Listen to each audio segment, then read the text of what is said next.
कौम लूत, कौम आद, कौम नूह, आप पिछली कौमों की हिस्ट्री, आप उनकी तारीख को पढ़कर देखें।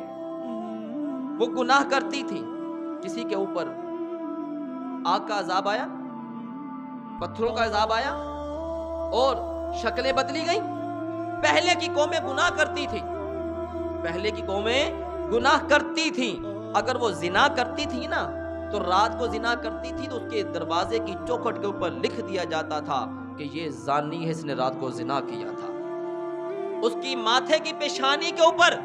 लिख दिया जाता था। और ये कोई बंदा नहीं लिखता था, आप ही तू फलां गुनाह कर कर आया, तेरे माथे पर लिख दूं मैं। रब की तरफ से, रब के हुक्म से उसके दरवाजे की चौखट के ऊपर, उसकी पेशानी के ऊपर वो गुनाह लिख दिया जाता था जो रात को वो गुनाह किया करता था। और अगर वो चोरी करता था तो उसके माथे के ऊपर लिख दिया जाता था, ये चोर है, ये फासिक व फाजिर है, ये झूठ बोलने वाला है, लिख दिया जाता था।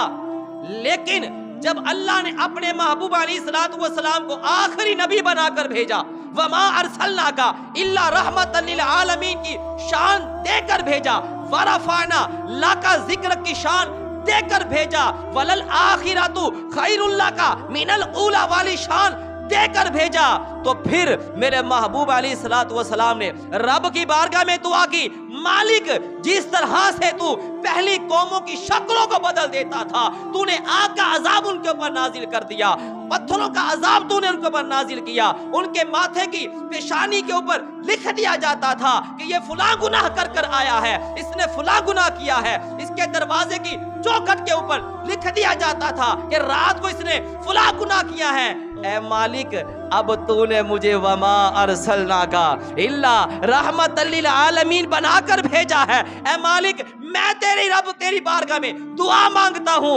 मालिक जिस तरह से पहले की कौमों के तूने गुनाहों को अया किया था, उनकी चौखट के ऊपर लिख दिया जाता था, उनके माथे के ऊपर लिख दिया जाता था, मालिक मैं तेरी बारगाह में दुआ मांगता हूँ, मेरी उम्मत के गुनाह जो है उनके माथे के ऊपर ना लिखना।